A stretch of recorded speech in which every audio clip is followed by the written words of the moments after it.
Bonjour, c'est Blandine Coudray, psychologue et cofondatrice de Scriboupsy. Alors aujourd'hui, je vais vous montrer le livre des recettes dans Scriboupsy. Comment faire le livre des recettes. Alors, donc, je clique sur chiffre d'affaires.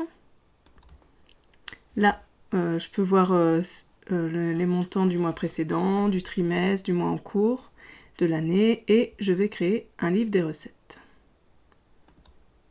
Donc là, je vais faire un exemple. Je vais faire pour le mois d'avril, par exemple. C'est le mois qui vient d'avoir eu lieu. Donc du 1er avril au 30 avril. Voilà, après vous pouvez faire par trimestre, par mois, comme vous préférez. Donc je valide. Et ça vous édite un livre des recettes directement en PDF avec le logo, la signature, le paiement, la date, la somme, voilà.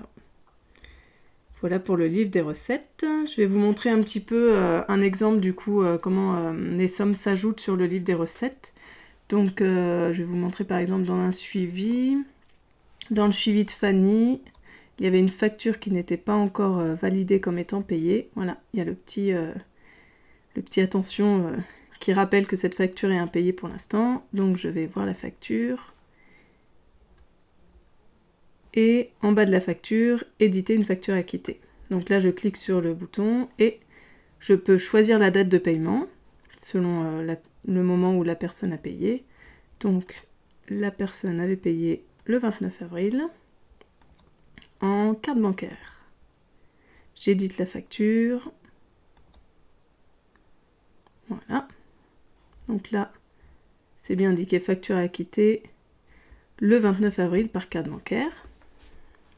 Et je vais vous montrer maintenant dans le chiffre d'affaires. Donc déjà, le chiffre d'affaires du mois d'avril a augmenté, étant donné que la facture a bien été prise en compte. Si je clique sur le livre des recettes, je vais refaire le mois d'avril pour vous montrer. Alors, du 1er avril au 30 avril, je valide. Et voilà. Elle a bien été ajoutée, Fanny, 50 € par carte bancaire. Voilà. Alors voilà pour cette vidéo concernant le livre des recettes. Ensuite là, vous pouvez voir tous les livres de recettes que vous avez fait, en faire autant que vous souhaitez, supprimer, voilà. Si vous avez la moindre question, n'hésitez pas à me poser des questions sur le chat, à regarder les nouveautés qui sont mises à jour dans le logiciel et je serai ravie de vous répondre. À très bientôt, au revoir, merci de m'avoir écouté.